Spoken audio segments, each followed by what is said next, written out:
Welcome to the I Can't Sleep podcast, where I read random articles from across the web to bore you to sleep with my soothing voice. I'm your host, Benjamin Boster, and today's episode is from a Wikipedia article titled Piano Tuning. This episode is brought to you by Scott Murphy, who requested today's topic. Thank you, Scott. And if you'd like to skip the line of nearly 400 topic requests and have your idea featured in an upcoming episode, head to my website for more details. Piano tuning is a process of adjusting the tension of the strings of an acoustic piano so that the musical intervals between strings are in tune. The meaning of the term in tune in the context of piano tuning is not simply a particular fixed set of pitches. Fine piano tuning requires an assessment of the vibration interaction among notes, which is different for every piano, thus in practice requiring slightly different pitches from any theoretical standard. Pianos are usually tuned to a modified version of the system called equal temperament. In all systems of tuning, every pitch may be derived from its relationship to a chosen fixed pitch, which is usually A440 for 440 Hz, the note A above middle C. For a classical piano and music theory, the middle C is usually labeled as C4, as in scientific pitch notation. However, in the MIDI standard definition, this middle C, 261.626 Hz, is labeled C3. In practice, a MIDI software can label middle C as C3 through C5, which can cause confusion, especially for beginners. Piano tuning is done by a wide range of independent piano technicians, piano rebuilders, piano store technical personnel, and hobbyists. Professional training and certification is available from organizations or guilds, such as the Piano Technicians Guild. Many piano manufacturers recommend that pianos be tuned twice a year. Many factors cause pianos to go out of tune, particularly atmospheric changes. For instance, changes in humidity will affect the pitch of a piano. High humidity causes the soundboard to swell, stretching the strings and causing the pitch to go sharp, while low humidity has the opposite effect. Changes in temperature can also affect the overall pitch of a piano. In newer pianos, the strings gradually stretch and wooden parts compress, causing the piano to go flat, while in older pianos, the tuning pins that hold the strings in tune can become loose and not hold the piano in tune as well. Frequent and hard playing can also cause a piano to go out of tune. For these reasons, many piano manufacturers recommend that new pianos be tuned 4 times during the first year and twice a year thereafter. An out-of-tune piano can often be identified by the characteristic honky-tonk, or beating sound it produces. This fluctuation in the sound intensity is a result of 2 or more tones of similar frequencies being played together. For example, if a piano string tuned to 440 Hz vibrations per second is played together with a piano string tuned to 442 Hz, the resulting tone beats at a frequency of 2 Hz due to the constructive and deconstructive interference between the two sound waves. Likewise, if a string tuned to 220 Hz with a harmonic at 440 Hz is played together with a string tuned at 442 Hz, the same 2 Hz beat is heard. Because pianos typically have multiple strings for each piano key, these strings must be tuned to the same frequency to eliminate beats. The pitch of a note is determined by the frequency of vibrations. For a vibrating string, The frequency is determined by the string's length, mass, and tension. Piano strings are wrapped around tuning pins, which are turned to adjust the tension of the strings. Piano tuning became a profession around the beginning of the 1800s as the pianoforte became mainstream. Previously, musicians owned harpsichords, which were much easier to tune, and which the musicians generally tuned themselves. Early piano tuners were trained and employed in piano factories and often underwent an apprenticeship of about 5 to 7 years. Early tuners faced challenges related to a large variety of new and changing pianos and non-standardized pitches.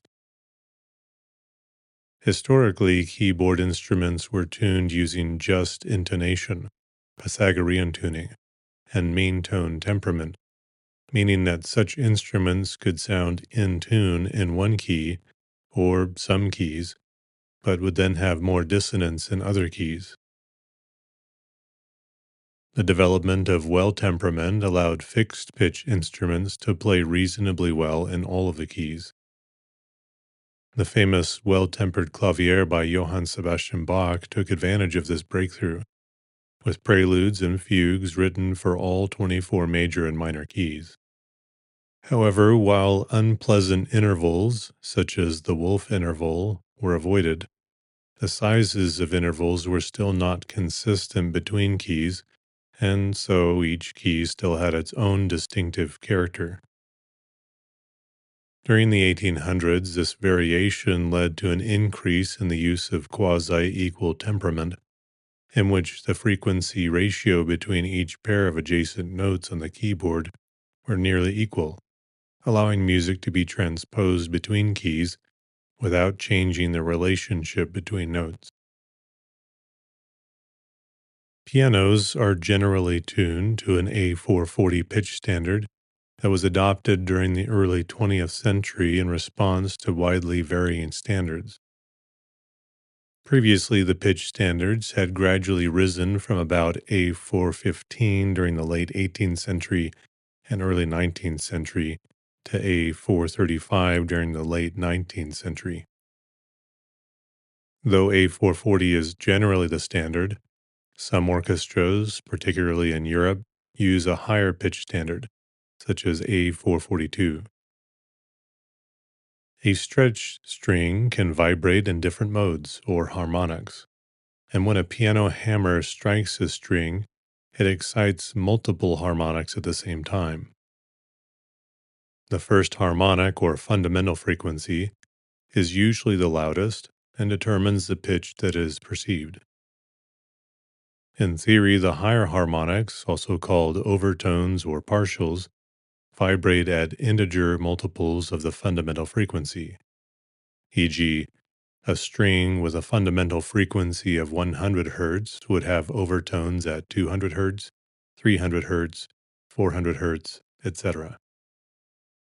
In reality, the frequencies of the overtones are shifted up slightly due to inharmonicity caused by the stiffness of the strings. The relationship between two pitches, called an interval, is the ratio of their absolute frequencies. The easiest intervals to identify and tune are those where the note frequencies have a simple whole number ratio, e.g., octave with a 2-to-1 ratio, perfect fifth with a 3-to-2, etc., because the harmonics of these intervals coincide and beat when they are out of tune. For a perfect fifth, the third harmonic of the lower note coincides with the second harmonic of the top note. The term temperament refers to a tuning system that allows intervals to beat instead of tuning pure or just intervals. In equal temperament, for instance, a fifth would be tempered by narrowing it slightly, achieved by flattening its upper pitch slightly or raising its lower pitch slightly. Tempering an interval causes it to beat, because the actual tone of a vibrating piano string is not just one pitch, but a complex of tones arranged in a harmonic series Two strings that are close to a simple harmonic ratio, such as a perfect fifth beat at higher pitches at their coincident harmonics, because of the difference in pitch between their coincident harmonics.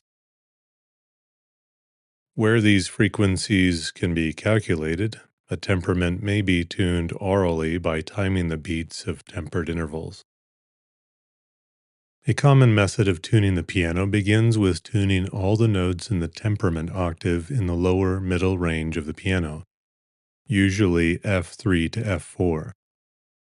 A tuner starts by using an external reference, usually an A440 tuning fork, or commonly a C523.23 tuning fork, to tune a beginning pitch, and then tunes the other notes in the temperament using tempered interval relationships.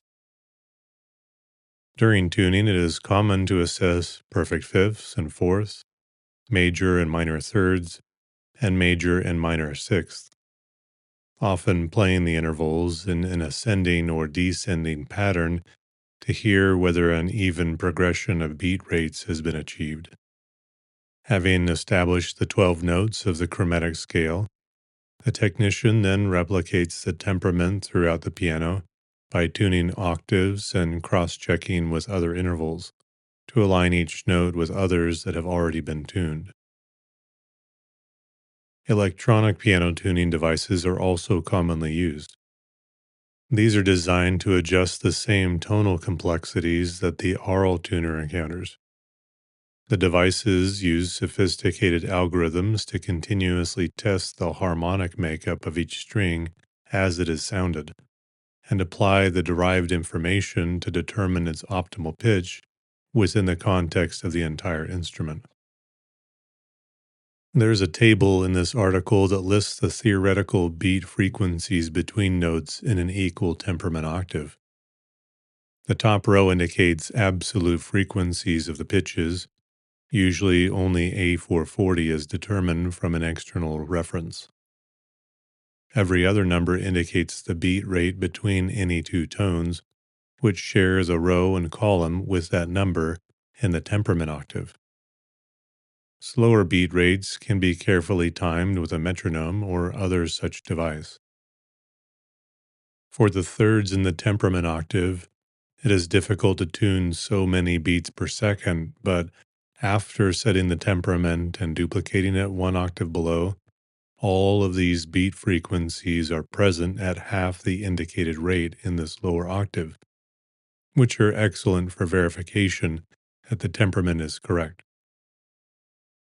One of the easiest tests of equal temperament is to play a succession of major thirds, each one a semitone higher than the last.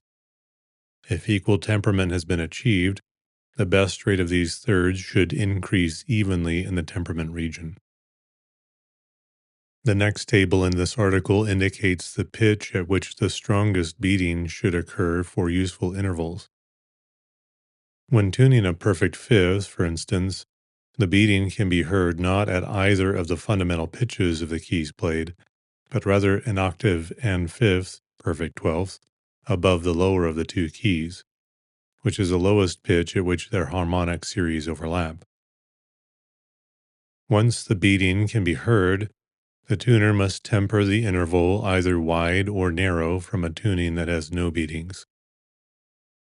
The tuning described by the above beating plan provides a good approximation of equal temperament across the range of the temperament octave.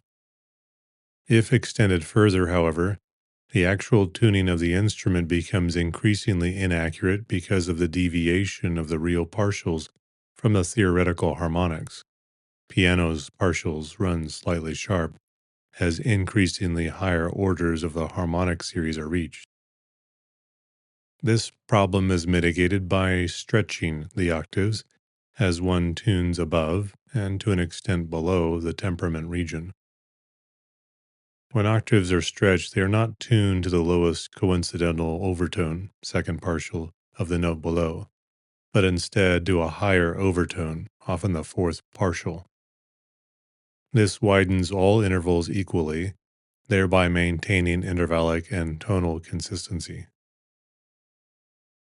All Western music, but Western classical literature in particular, requires this deviation from the theoretical equal temperament because the music is rarely played within a single octave. A pianist constantly plays notes spread over 3 and 4 octaves at least, so it is critical that the mid and upper range of the treble be stretched or widened to better match with the inharmonic overtones of lower registers.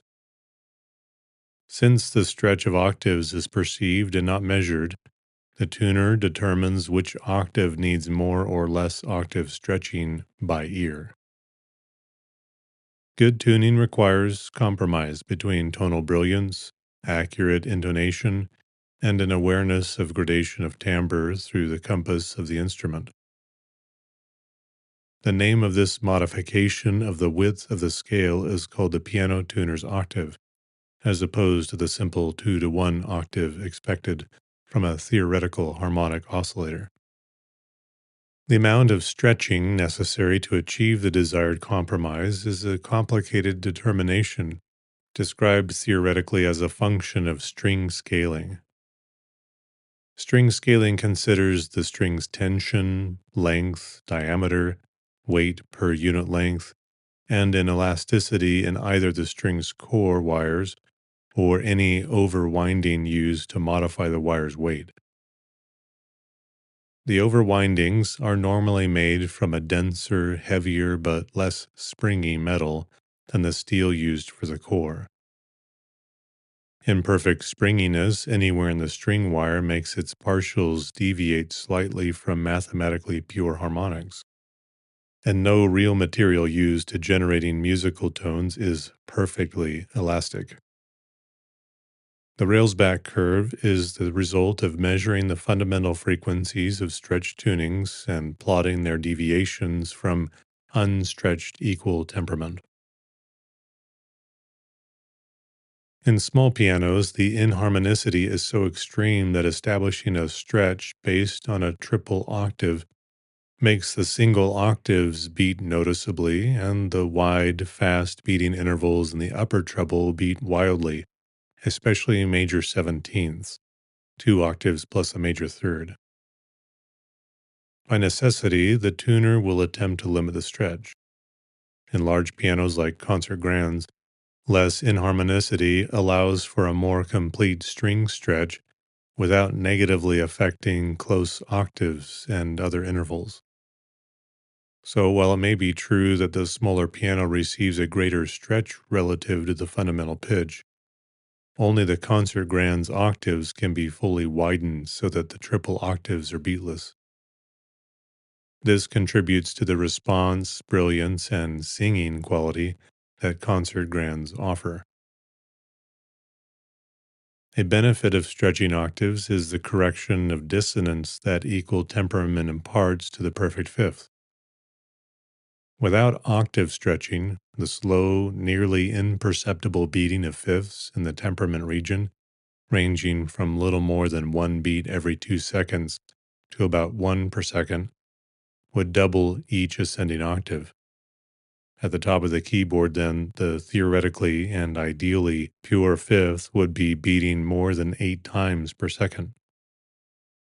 Modern Western ears easily tolerate fast beating in non-just intervals, seconds and sevenths, thirds and sixths, but not in perfect octaves or fifths. Happily for pianists, the string stretch that accommodates inharmonicity on a concert grand also nearly exactly mitigates the accumulation of dissonance in the perfect fifth. Other factors, physical and psychoacoustic, affect the tuner's ability to achieve a temperament. Among physical factors are inharmonic effects due to soundboard resonance in the bass strings, poorly manufactured strings, or peculiarities that can cause false beats. False because they're unrelated to the manipulation of beats during tuning.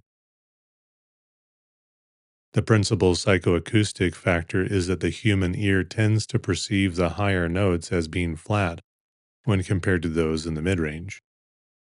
Stretching the tuning to account for string inharmonicity is often not sufficient to overcome this phenomenon, so piano tuners may stretch the top octave or so of the piano even more.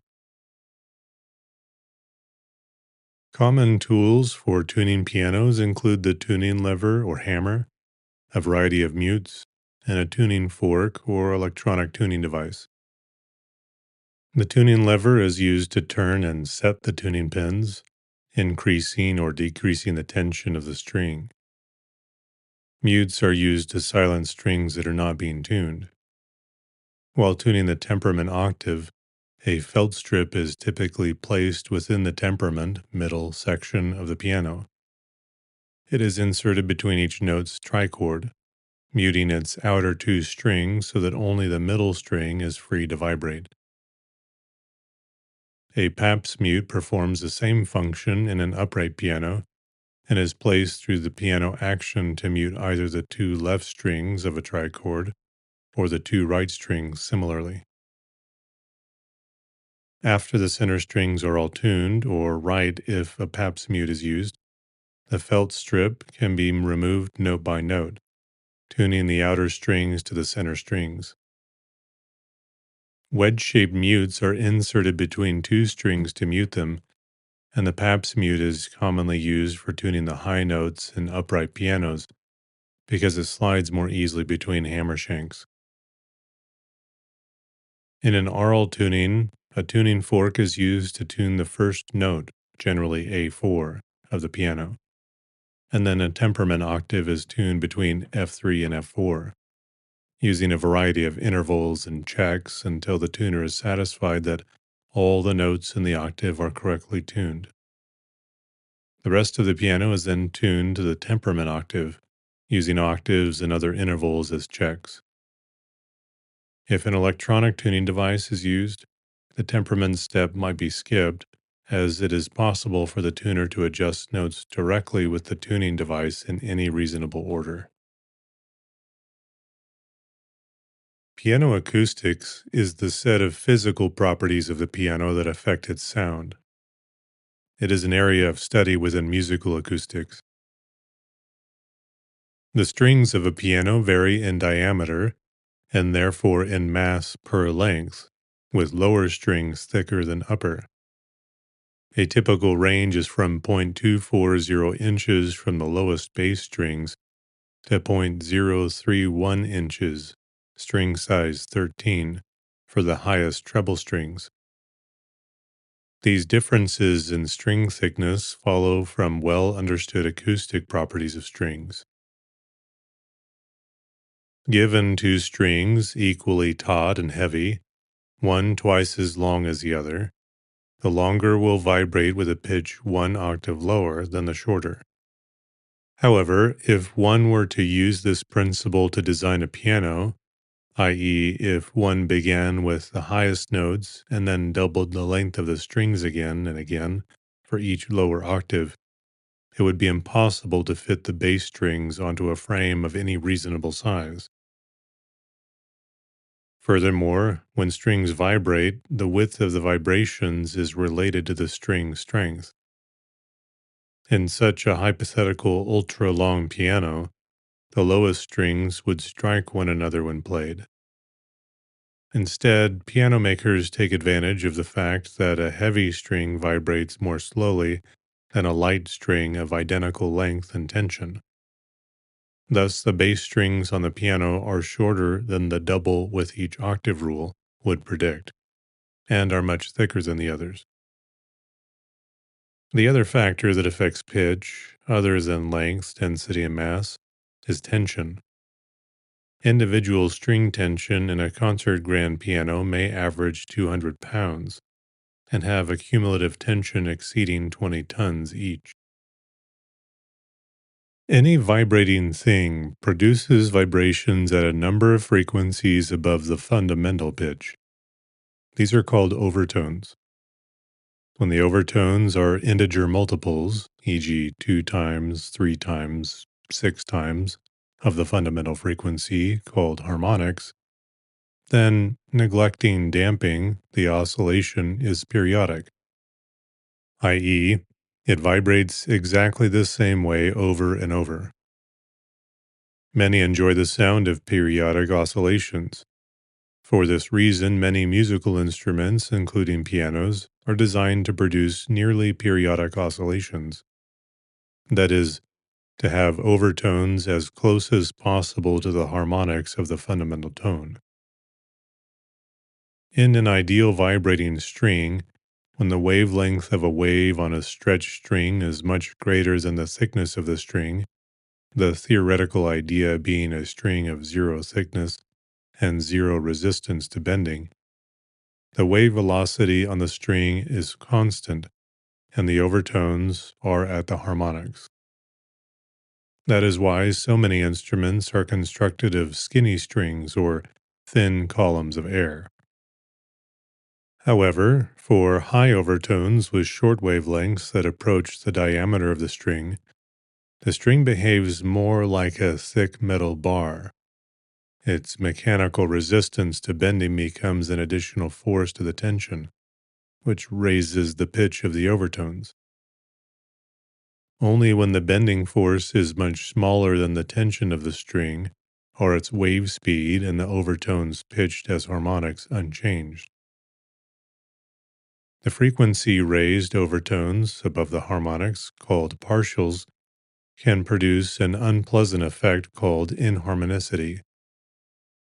Basic strategies to reduce inharmonicity include decreasing the thickness of the string or increasing its length, choosing a flexible material with a low bending force, and increasing the tension force so that it stays much bigger than the bending force. Winding a string allows an effective decrease in the thickness of the string. In a wound string, only the inner core resists bending, while the windings function only to increase the linear density of the string. The thickness of the inner core is limited by its strength and by its tension. Stronger materials allow for thinner cores at higher tensions, reducing inharmonicity. Hence, piano designers choose high-quality steel for their strings, as its strength and durability help them minimize string diameters. If string diameter, tension, mass, uniformity, and length compromises were the only factors, all pianos could be small, spinet-sized instruments. Piano builders, however, have found that longer strings increase instrument power, harmonicity, and reverberation, and help produce a properly tempered tuning scale. With longer strings, larger pianos achieve the longer wavelengths and tonal characteristics desired. Piano designers strive to fit the longest strings possible within the case. Moreover, all else being equal, the sensible piano buyer tries to obtain the largest instrument compatible with budget and space. Inharmonicity increases continuously as notes get further from the middle of the piano, and is one of the practical limits on the total range of the instrument. The lowest strings, which are necessarily the longest, are most limited by the size of the piano. The designer of a short piano is forced to use thick strings to increase mass density and is thus driven into accepting greater inharmonicity. The highest strings must be under the greatest tension, yet must also be thin enough to allow for a low mass density. The limited length of steel, i.e., a too thin string will break under the tension, forces the piano designer to use very short and slightly thicker strings, whose short wavelengths thus generate inharmonicity. The natural inharmonicity of a piano is used by the tuner to make slight adjustments in the tuning of a piano. The tuner stretches the notes, slightly sharpening the high notes and flattening the low notes to make overtones of lower notes have the same frequency as the fundamentals of higher notes. The Railsback curve, first measured in the 1930s by O. L. Railsback, a U.S. college physics teacher, expressed the difference between inharmonicity-aware stretched piano tuning and theoretically correct equal-tempered tuning, in which the frequencies of successive notes are related by a constant ratio equal to the 12th root of 2. For any given note on the piano, the deviation between the actual pitch of that note and its theoretical equal-tempered pitch is given in cents, hundredths of a semitone. The curve is derived empirically from actual pianos tuned to be pleasing to the ear, not from an exact mathematical equation. As the Railsback curve shows, octaves are normally stretched on a well-tuned piano. That is, the high notes are tuned higher and the low notes tuned lower than they are in mathematically idealized equal-tempered scale. Railsback discovered that pianos were typically tuned in this manner not because of a lack of precision, but because of inharmonicity in the strings. For a string vibrating like an ideal harmonic oscillator, the overtone series of a single played note includes many additional higher frequencies, each of which is an integer multiple of the fundamental frequency. But in fact, inharmonicity caused by piano strings being slightly inflexible makes the overtones actually produced successively higher than they would be if the string were perfectly harmonic. Inharmonicity in a string is caused primarily by stiffness. The stiffness is the result of piano wires' inherent hardness and ductility, together with string tension, thickness, and length. When tuners adjust the tension of the wire during tuning, they establish pitches relative to notes that have already been tuned. Those previously tuned notes have overtones that are sharpened by inharmonicity, which causes the newly established pitch to conform to the sharpened overtone. As the tuning progresses up and down the scale, the inharmonicity, hence the stretch, accumulates. It is a common misconception that the Railsback curve demonstrates that the middle of the piano is less inharmonic than the upper and lower regions. It only appears that way because that is where the tuning starts. Stretch is a comparative term. By definition, no matter what pitch the tuning begins with, there can be no stretch. Further, it is often construed that the upper notes of the piano are especially inharmonic because they appear to be stretched dramatically. In fact, their stretch is a reflection of the inharmonicity of strings in the middle of the piano. Moreover, the inharmonicity of the upper notes can have no bearing on tuning, because their upper partials are beyond the range of human hearing. As expected, the graph of the actual tuning is not a smooth curve, but a jagged line with peaks and troughs. This might be the result of imprecise tuning, inexact measurement, or the piano's innate variability in string scaling. It has also been suggested with Monte Carlo simulation that such a shape comes from the way humans match pitch intervals. All but the lowest notes of a piano have multiple strings tuned to the same frequency. The notes with 2 strings are called bichords, and those with 3 strings are called trichords. These allow the piano to have a loud attack with a fast decay, but a long sustain in the attack, decay, sustain, release ADSR system. The trichords create a coupled oscillator with 3 normal modes, with 2 polarizations each. Since the strings are only weakly coupled, the normal modes have imperceptibly different frequencies, but they transfer their vibration energy to the sounding board at significantly different rates. The normal mode in which the 3 strings oscillate together is most efficient at transferring energy, since all 3 strings pull in the same direction at the same time. It sounds loud but decays quickly. This normal mode is responsible for the rapid staccato attack part of the note. In the other 2 normal modes, strings do not all pull together, e.g., one pulls up while the other 2 pull down. there is a slow transfer of energy to the sounding board, generating a soft but near constant sustain.